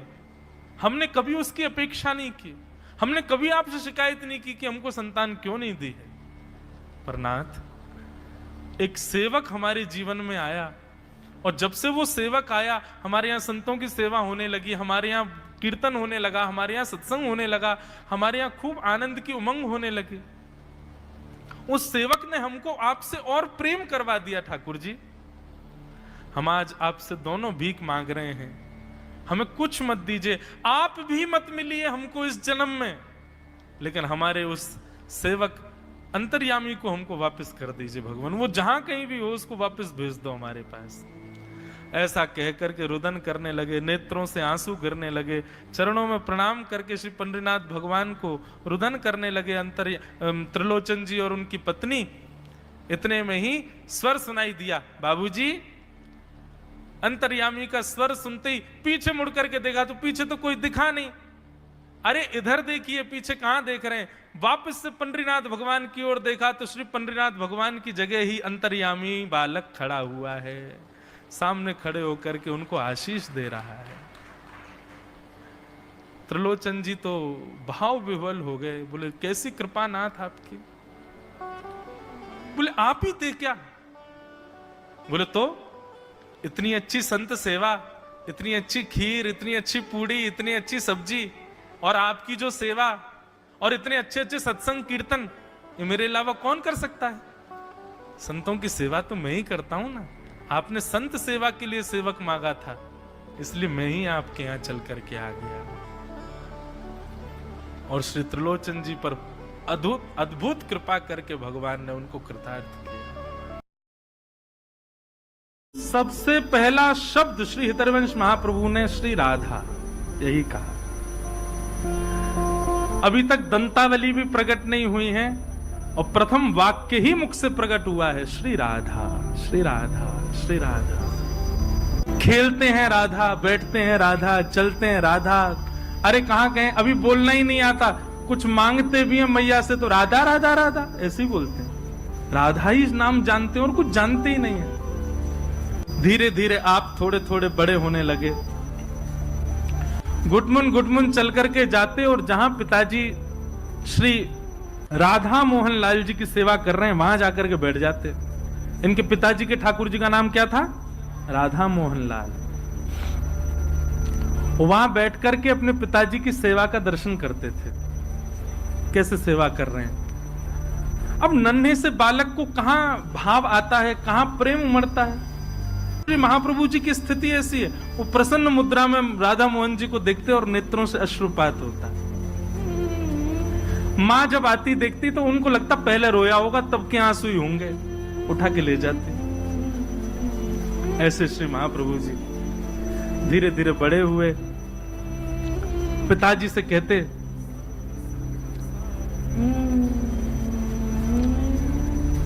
सेवा में जाने के लिए साथ में, तो पिताजी बालक समझ करके पीछे ही छोड़ देते। बोले तुम बाहर ही रहना, अंदर नहीं आना, मैं सेवा कर रहा हूं। तो बेचारे द्वार पर ही खड़े खड़े देखते। स्थिति ऐसी हुई कि अब सेवा के बगैर रहा नहीं जाता। बंशी तो कैसे रहे ठाकुर के बिना। और महाप्रभु जी के 4 स्वरूप बताए गए हैं। वे आचार्य भी हैं, वे ठाकुर जी की अधर की वंशी भी हैं, वे अंतरंग भाव से सहचरी भी हैं।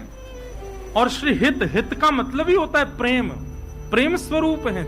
पिताजी नहीं प्रवेश करने देते तो बाहर चले जाते, बच्चे तो खेलते थे, महाप्रभु जी बैठे बैठे राधा राधा राधा चिंतन करते। उनका खेल ही सेवा है, उनका खेल ही वही है, उनकी दिनचर्या ही वही है। हितरवंश महाप्रभु क्या करते? अब सेवा भीतर तो मिलती नहीं, तो बालक बाहर खेल रहे होते, वो आके कहते चलो हरिवंश हमारे साथ खेलो। अच्छा, नाम हरिवंश क्यों पड़ा? क्योंकि जब श्री इनके जो बड़े भैया थे नरसिंह आश्रम जी, जब इन्होंने कहा कि ठाकुर जी ने आज्ञा दी है कि तुम्हारे वंश में भगवान की वंशी ही प्रकट होंगी पुत्र रूप धारण करके, याद रहे तुम्हारा वंश वर्धन होने वाला नहीं था, हरि ने वंश बढ़ाया है, इसलिए अपने बालक का नाम हरिवंश रखना। इसलिए उनका नाम हरिवंश रखा गया। जिनके वंश को हरि ने ही बढ़ाया है, जिनके वंश को हरि ने ही प्रारंभ किया, वो हरिवंश। और हित नाम क्यों लगा? हित माने प्रेम। जो प्रेम प्रदायन करता है कौन? हरि ने जिनका वंश बढ़ाया, वो हित हरिवंश। तो हरिवंश चलो खेलो हमारे साथ। तो हरिवंश जी कहते मेरो खेल कछु अनोखो है, कछु अलग है। तो बच्चों के साथ बोले हम अलग लीला करेंगे। वो क्या लीला करोगे? तो गौर वर्ण का एक बालक, गोरा गोरा बालक, उसको तो पीतांबरी पहना देते, उसके गले में हार पहना देते, उसके सिर पर मुकुट पहना देते, उसको पटका पहना करके वन के कुछ पुष्पों को लेकर के कान पर लटकाए दिए, कछु यहां कर दिए, इस प्रकार उनका श्रृंगार कर देते। और श्याम वर्ण का एक बालक, श्याम वर्ण के बालक को नीचे लहंगा, ऊपर चुनरी, नाक में नथवे सर मैया की निकाल लाते। और श्याम वर्ण के बालक को बिल्कुल गोपी जैसा श्रृंगार कर देते। मतलब मन में भाव क्या आता कि किशोरी जी तो आज पीतांबरी पहन करके, मुकुट पहन करके घूम रही हैं और श्याम सुंदर सखी बन करके घूम रहे हैं, ऐसी भावना आती उनके। परिवर्तित श्रृंगार कर देते। उनके श्रृंगार को ठाकुर जी स्वीकार करते थे। कैसे? यहां श्री व्यास मिश्र जी भोग की थाली लेकर के आए और श्री राधा मोहन लाल जी के सामने जैसी पधराई और पर्दा करके गए। थोड़ी देर बाद जैसे ही पर्दा हटा करके भोग उठाने लगे, भोग उठाते ठाकुर जी को देखा, सो क्या पाया कि ठाकुर जी तो गोपी बने हुए हैं चुनरी ओढ़ करके, और किशोरी जी जो है उन्होंने मुकुट धारण कर रखो। परिवर्तित श्रृंगार उनकी सेवा में हो जाता। व्यास मिश्र जी बोले मैंने तो सुबह श्रृंगार किया था, मुकुट तो मैंने ठाकुर जी को धराया, ये ठाकुर जी चुनरी ओढ़ के काहे को बैठे हैं, और ये किशोरी जी मुकुट धारण करके बैठी हैं। श्रृंगार परिवर्तित कर दिया, दोबारा से ठीक किया। पता नहीं कहां दिमाग रहता, आजकल बुढ़ापा आ गया है। श्रृंगार व्यवस्थित करके और अनवसर का समय करके, और जैसे ही गए वापस, थोड़ी देर बाद लौट करके जब आए और जैसे पर्दा पुनः खोला तो फिर से क्या पाया, ठाकुर जी ने फिर से चुनरी पहन ली, किशोरी जी ने फिर से मुकुट धारण कर लिया, फिर से श्रृंगार परिवर्तित है क्यों? व्यास मिश्र जी बोले जी हो क्या रहा है, ये लाल जी कैसी लीला कर रहे हैं?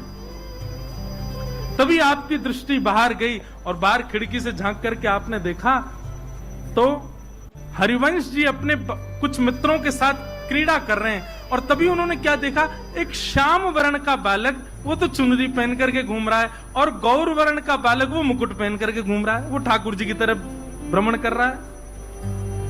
तब व्यास मिश्र जी को अनुभव हुआ कि सेवा के लिए जिद करता है लाला, हम मना करते हैं तो बाहर जाकर के सेवा ही खेल रहा है, और इसकी सेवा देखो कैसी अंगीकार, कैसी स्वीकार कि बाहर श्याम वर्ण के बालक को गोपी बनाए तो हमारे ठाकुर सेवा के गोपी बन जाते हैं। ऐसी उनकी लीला, ऐसी उनकी सेवा। बस ऐसी भाव समाधि में श्री हरिवंश जी रहते हैं बाल्यकाल से, बचपन से। श्री हृदयवंश महाप्रभु बालकों का श्रृंगार कर देते थे। जब बालक लौट के अपने घर जाते, माताएं देखती चुनरी ओढ़ के घूम रहा है, महाराज पकड़ करके 2-4 उसमें धर देती। बोले कहां जाता है, क्या करके आता है? सखी बना घूमता है। अरे मेरा मित्र हरिवंश वो तैयार कर देता है रोज मुझको। अब तो घर के लोगों ने अपने बालकों को भेजना बंद कर दिया। हरिवंश जी जहां बैठ जाए बालक जाते ही नहीं वहां पे। बोले हम तेरे पास नहीं आएंगे। क्यों? बोले तू सखी बना देगो। सखी नहीं बनाते हैं, प्रेम रस में डुबा देते हैं। महाप्रभु जी ऐसे भ्रमण कर रहे थे अपने घर के आसपास के वन में, छोटे से बालक हैं, तभी उनको दो युगल वृक्ष दिखाई दी, आसपास ही खड़े हैं दोनों। बोले आहा, दोनों युगल मिल गए। और संभवतः जो एक वृक्ष था वो त्रिभंगी था, उसकी जो आकृति थी वो ऐसी थी। वो हो, ये तो लाल जी हैं, ये सीधी सादी हमारी किशोरी जी हैं। तुरंत उनने तो महाराज वहीं पर श्रृंगार करना प्रारंभ किया। वृक्ष को ही श्यामा श्याम का रूप मान करके जो त्रिभंग वृक्ष था उसको ठाकुर जी का रूप धराने लगे, और जो सीधा सा वृक्ष खड़ा वो किशोरी जी के रूप में उसको तैयार करने लगे। श्रृंगार है क्यों? अब माला कहां से लाएं? अब यहाँ पे मणि तो है नहीं, माणिक तो है नहीं, स्वर्ण तो है नहीं, तो सुंदर सुंदर पुष्प तोड़ करके लाए, उनकी माला बना करके वृक्षों को ही माला धारण करा दी। अरे जय जय, तैयार है गए, आरती कर दूं। आरती काहे की करूं? भाव की आरती लाई, आरती लेकर के आरती करते, और ये भोग तो लगाए ही नहीं, कहां जाऊं?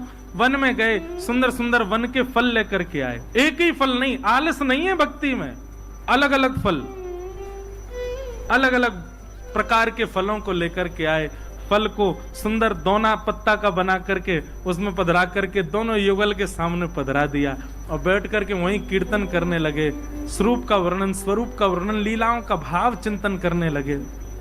यहाँ पिताजी ने अपने राधा मोहन जी का स्वर्ण का श्रृंगार किया था। भोग में आज बढ़िया सुंदर पूड़ी, कचौड़ी, रबड़ी, आलू की सब्जी और जन क्या क्या बना था, उसका भोग धराया था। पर्दा करके और महाराज गए, थोड़ी बहुत देर बाद लौट करके आए तो सब बदल गया। ठाकुर जी के सोना चांदी के सबरे श्रृंगार जो हैं वो वनमाली बन गए, सबरे फूलन के और वन के पत्तान के श्रृंगार है गए, और सामने रखे हुए सब मेवा बाटी, 56 भोग, सब अंतर ध्यान है गए, फल प्रकट है गए। व्यास मिश्र जी बोले ये पर्दा के पीछे ही होता है जो होता है। मैं इतना सुंदर श्रृंगार करके जाऊं, ऐसा कुछ करके जाऊं, ये कैसे परिवर्तन हो जाए? तो उनको आभास तो हो गया था कि हरिवंश बाहर अपने मित्रों के साथ लीला करता है, खेलता है, और उसकी लीला ये राधा मोहन जी स्वीकार कर लेते हैं। लेकिन आजकल तो मैंने सुना बालक आते ही नहीं, अब किसका श्रृंगार कर रहा है? ढूंढते ढूंढते ढूंढते पहुंचे, आहा, एक सघन वन कुंज में दो युगल वृक्ष हैं। दूर से देखने पर प्रतीत हो रहे हैं कि साक्षात राधा मोहन जी खड़े हैं। क्या त्रिभंग स्वरूप में जो है वो कृष्ण श्रृंगार में, और सीधे जो है वो किशोरी जी के श्रृंगार में, और वहीं सामने बैठ कर के उनको वन फलों का भोग अर्पित करा रहे हैं। दृश्य देख करके आनंदित हो गए। ऐसी उनकी सेवा। अब धीरे धीरे पिताजी को विश्वास होने लगा कि भाई इनमें भक्ति जागृत हो गई, अब इनको धीरे धीरे सेवा में लाया जाए। तो पिताजी उनको लेके तो आते, पर ठाकुर जी का स्पर्श नहीं करने देते। बालक है कहीं गिर नहीं दे, बालक है कहीं कोई त्रुटि ना कर दे, खड़े हो जाओ, आज तुम एक काम करना। बोले क्या? वो ठाकुर जी को गर्मी ना लगे, पंखा की सेवा करना, बीज ना डुराओ ठाकुर जी को। जो सेवा दे देते इतनी निपुणता से करते, सौभाग्य मानते, चलो कुछ तो मिला सेवा में। मन ही मन विचार करते, बोले जल्दी से मुझे बड़ा करो, मुझे सेवा करनी है आपकी। पिताजी तो छूने ही नहीं देते, लेकिन जहां जैसा भाव मिलता उसको स्वीकार करते। पिताजी जो आज्ञा करते उसको स्वीकार करते। एक दिन अब बीजना डुरा रहे थे श्री ठाकुर जी को। ठाकुर जी बैठे हैं, बीजना करते करते करते करते करते भाव समाधि में प्रवेश कर गए। उस दिन शरद पूर्णिमा थी।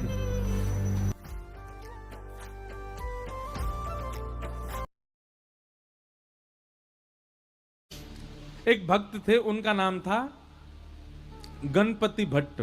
क्या नाम था? गणपति भट्ट। गणेश जी के बहुत बड़े भक्त थे। गणेश जी के अलावा किसी देवता को देखते ही नहीं थे। इतनी निष्ठा थी उनकी गणेश जी में कि कहीं भी चले जाएं पूछते थे गणेश जी का मंदिर है तो मैं आऊंगा, नहीं तो नहीं आऊंगा। उस नगर में ही नहीं जाते थे जहां गणेश जी का मंदिर ही ना हो। ऐसी निष्ठा उनकी। निष्ठा एक बात होती है, कट्टरपंथी होना अलग बात होती है। हम लोगों को कट्टरपंथी नहीं होना चाहिए, निष्ठावान होना चाहिए। कैसा होना चाहिए? निष्ठावान। जिस देवता को आप भजते हो उसके प्रति पूर्व निष्ठा रखो, पूर्ण निष्ठा रखो। अब ऐसे तो हनुमान चालीसा में गोस्वामी तुलसीदास जी लिखते हैं, और देवता चित्त न धरहि हनुमत से ही सर्व सुख करहि। अब इसका अर्थ क्या है कि और देवताओं को मत पूछो, ऐसा नहीं है। ऐसा कह रहे हैं गोस्वामी जी, यदि आप हनुमान जी के उपासक हो तो एक बार पूर्ण निष्ठा से श्री हनुमान जी को ही भज के देखो, हनुमान जी के प्रति भाव रखो। इसका मतलब यह है कि फिर गणेश जी के पास जाओ ना, तो गणेश जी से भी प्रार्थना करो, हे गणपति भगवान हमारी हनुमान जी में और निष्ठा बढ़ जाए। फिर महादेव के पास जाओ तो महादेव से कहो, हे महादेव हमारी हनुमान जी में और प्रेम हो जाए।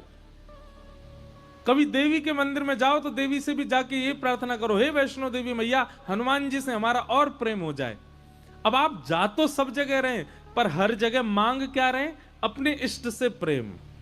इसको कहते हैं निष्ठा। क्या कहते हैं? निष्ठा। आप जाते सब जगह हैं, भजते सबको हैं, सिर सबके सामने झुकाते हैं, पर आपके चित्त में एक ही देव बैठे। ऐसी निष्ठा यदि आपकी है तो जो देव है ना, वो देव आप पर कृपा निश्चित करेंगे। जैसे हम वृंदावन वासी हैं, हम तो एक ही के उपासक हैं। कौन के? टेढ़ी टांग वाले के उपासक हैं। हमारा तो बंसी वारो श्याम, मुरली वारो श्याम, वही है। अब भले ही हमको महाकाल जाना पड़े, भले ही हमको वैष्णो देवी जाना पड़े, भले ही हमको बंबई के सिद्धि विनायक जाना पड़े, भले ही हमको पूना के डगरू सेठ हलवाई गणेश जी के दर्शन करने जाना पड़े, कहीं भी जाएं, शनि देव के मंदिर में जाना पड़े, सब जगह जाते हैं। लेकिन जाकर के प्रार्थना क्या करते हैं? हे शनिदेव महाराज, आप जिनकी आराधना करते हो ऐसे भगवान श्री कृष्ण से हमारा और प्रेम हो जाए। हे गणेश जी महाराज, आप जिन श्री कृष्ण से बहुत प्रेम करते हो उनसे हमारा अति प्रेम हो जाए। हे वैष्णो देवी मैया, आप जिनकी बहन हो ऐसे श्री कृष्ण आपके भैया से हमारा और प्रेम हो जाए।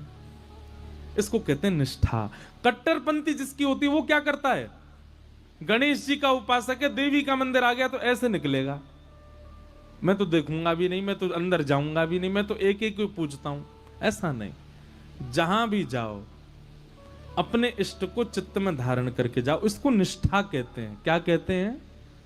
जोर से बोलो, निष्ठा। तो गणपति भट्ट नाम के भक्त थे, आप जगन्नाथपुरी गए, किसी ने आपसे कह दिया जगन्नाथपुरी में तो गणेश भगवान विराज रहे हैं।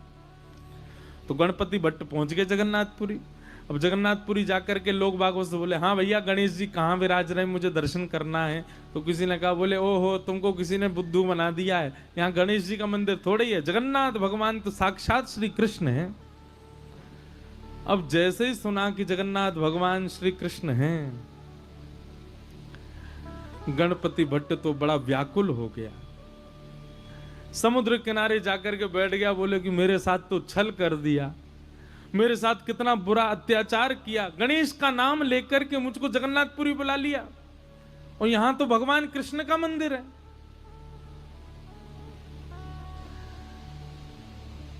इतना व्याकुल हो गया, अपने चित्त पे हाथ रख के गणेश जी का स्मरण करने लगा, हे गणपति भगवान मेरी निष्ठा टूट ना जाए, मेरी अनन्य भक्ति टूट ना जाए, मैं सदा आपका ही रहूं, कृपा करना नाथ। उसकी निष्ठा पर जगन्नाथ भगवान इतने रीझ गए। वो निष्ठा किस में रखता है? गणेश जी में। पर गणेश जी के प्रति निष्ठा इतनी अटूट थी कि जगन्नाथ भगवान उससे रीझ गए, और जगन्नाथ भगवान ने मन बनाया, बोले कि ये इतना गणेश जी का उपासक है, मुझे इससे मिलना है। और जगन्नाथ भगवान एक नन्हे से बालक का रूप धारण करके गणपति भट्ट के पास आ गए। भैया तुम क्यों रो रहे हो? बालक बन के आए। गणपति भट्ट कहने लगा, क्या बताऊं, मेरे को गलती से यहां भेज दिया, मुझे बोला था कि मंदिर में गणेश भगवान है, पर यहां तो श्री कृष्ण बैठे हैं, और मैं तो गणेश जी के अलावा अब किसी को नहीं मानता, मेरे इष्ट तो केवल गणेश जी हैं। तो भगवान छोटे से बालक के रूप में गए थे, गणपति भट्ट से बोले, अरे नहीं, तुमसे किसी ने झूठ बोला है, यहां जगन्नाथ जी जो हैं वो कृष्ण नहीं है, वो गणेश जी ही हैं, तुम जाओ, जाकर के उनका दर्शन करके आओ। गणपति भट्ट बोला, किसकी बात मानूं? मुझसे कोई कह रहा था कृष्ण तुम कह रहे हो वो गणेश जी हैं। तो बालक ने कहा एक काम करो, तुम किसी की बात मत मानो, आंख पे पट्टी बांध करके चलो और गणेश जी के सर्वांगीण अंग का तुमको अनुभव है, लंबी सूंड है, बड़े बड़े कान है, तुम छी करके जगन्नाथ जी को देख लेना। अगर उनकी सूंड लगे, उनके कान लगे, लंबोदर लंबा पेट लगे तो अपनी पट्टी खोल के दर्शन कर लेना। गणपति भट्ट बोला हाँ ये काम करता हूं। तुरंत उसने आंख पे पट्टी बांधी और जगन्नाथ जी के मंदिर में पहुंच गया। अभी तो नियम बंद हो गया, पहले ऐसा नियम था कि जगन्नाथ जी को आप हृदय से लगा सकते थे। जगन्नाथ जी की ऐसी भुजाएं हैं ना, वो इसीलिए हैं ताकि जो भी दर्शनार्थी आए सबको मेरे हृदय से लगाओ। अब शंकराचार्य भगवान ने बंद करवा दिया कि अब कोई भी स्पर्श नहीं कर सकता, क्योंकि हम लोग पता नहीं क्या खा पी करके आए हैं बाहर से, भगवान को जाके स्पर्श करें, इसलिए अच्छा है कि अब स्पर्श बंद करा दिया। अच्छा एक बात बताएं, प्राचीन भारत में गर्भगृह में जाकर के प्रणाम करने की अनुमति सबको थी, लेकिन जब मुगल आए भारत में तो मुगल क्या करते थे, अपने गुप्तचरों को भेष बदलवा करके मंदिरों में भेज देते थे और वे अपने जेबों में अशुद्ध वस्तु लेकर के जाते और मंदिर के भीतर प्रवेश करके गर्भगृह में फेंक आते। तब से फिर ये नियम बना दिया कि नहीं भाई अब केवल पुजारी लोग भीतर जाएंगे, बाकी सब बाहर से दर्शन करो, भीतर कोई ठाकुर जी के पास नहीं जाएगा। बाकी ठाकुर जी के समीप जाने का अधिकार पहले सबको था। तो गणपति भट्ट को भीतर ले गए, भीतर ले जाकर के आंख पर पट्टी बांध रखी थी, बोले पहले मैं चेक करूंगा ये गणेश जी होंगे तो ही देखूंगा। जैसे ही उसने जगन्नाथ भगवान के सबसे पहले नाक पे हाथ रखा, नाक पे हाथ रखा, सोई ठाकुर जी ने उसको अनुभव कराया, लंबी सूंड। अब वो तो ऐसे ऐसे पकड़े, बोले हाँ हाँ सूंड तो है इनकी। सूंड थी नहीं, भगवान ने माया से प्रकट कर दी। और गणपति भट्ट कहे हाँ ये तो लंबी सूंड है। आंखों के पास कान के हाथ रखे तो महाराज लंबे लंबे कान, पकड़ पकड़ के हाँ ये तो बड़े बड़े कान हैं। पेट पे हाथ रखा तो लंबोदर, लंबा पेट है। वो तो समझ गया महाराज ये तो गणेश जी हैं। और जैसे ही उसने प्रणाम किया तो भगवान ने अपनी सूंड से उसके सिर को ऐसे गुदगुदा और दिया, उसको विश्वास हो गया कि ये तो गणेश जी हैं। जैसे ही उसने पट्टी खोली, पट्टी खोल करके देखा तो गणेश जी तो नहीं थे, जगन्नाथ भगवान थे। ना उनकी सूंड है, ना उनके कान है, ना वो लंबोदर। अब तो वो बोला ओहो मायावी कृष्ण, मायावी भगवान। आंख बंद करके स्पर्श करता हूं तो सूंड दिखती है, आंख खोल के देखता हूं तो जगन्नाथ दिखते हैं, मेरी निष्ठा भंग हो गई। जैसे ही उसने ये बात कही इतने में ही जगन्नाथ भगवान प्रत्यक्ष प्रकट हो गए और प्रकट होकर के उसको बोले मुझे तेरी निष्ठा बहुत पसंद आई, तू अपने देव के प्रति इतना निष्ठावान है, लेकिन मेरी एक बात याद रख, कभी भी किसी में भेदभाव मत कर। तुम्हारी जिस देव में निष्ठा है उसमें पूर्व निष्ठा रखो, पर उसके अलावा किसी देव के पास जाने का अवसर मिले तो उससे चूको मत, वहां भी जाओ, वहां जाकर के भी उसको प्रणाम करो। ये सब मेरा ही विलास है, मैं ही गणपति हूं, मैं ही शिव हूं, मैं ही हनुमान हूं, मैं ही जगन्नाथ हूं, मैं ही भद्रकाली हूं, मैं ही वैष्णो देवी हूं, ये सब मेरा विलास है। इसलिए तू किसी भी प्रकार से भेद दृष्टि मत रख, क्योंकि भेद दृष्टि भक्ति में अपराध है। इसलिए इस अपराध के भागी मत बनो गणपति भट्ट। तुम गणेश के उपासक हो इसका मतलब यह नहीं कि तुम अन्य देवताओं का तिरस्कार करो, इसलिए अपनी भक्ति को और पुष्ट करो, सब देवों में अपने गणपति का दर्शन करो। तब उस गणपति भट्ट का जो संशय था वो दूर हुआ, उसने जगन्नाथ भगवान को प्रणाम किया। तो भैया निष्ठावान बनिए। कई लोग कहते हैं बोले हिंदू वैदिक समाज में, हमारे सनातन धर्म में इतने सारे देवता, किसको पूजें, किसी एक को पकड़ लो बस, और बाकी सबको क्या करें, बोले बाकी सबको उसी के भाव से प्रणाम करो, निष्ठावान रहो। हमारा हिंदू वैदिक सनातन धर्म बहुत सुंदर है। यहां पर हम सबको एक प्रकार से अंग्रेजी में कहूं तो चॉइस मिली हुई है भाई, जैसी तुम्हारी निष्ठा हो उस देवता के श्री चरणों में प्रणाम करो, उस देवता को भजो, दल बदलू मत रहो। जैसे ही कोई अन्य देव की प्रशंसा सुनते हो तो अपने इष्ट का त्याग कर दो, ऐसा मत करो। त्याग कर दो, ऐसा कभी मत करो। पर हां, वृंदावन रीति में जब आप जाओगे, वृंदावन भजन भाव में जब आप जाओगे, तो वहां राधा कृष्ण को आप अलग नहीं मान सकते, वहां ये दोनों आपके इष्ट हैं।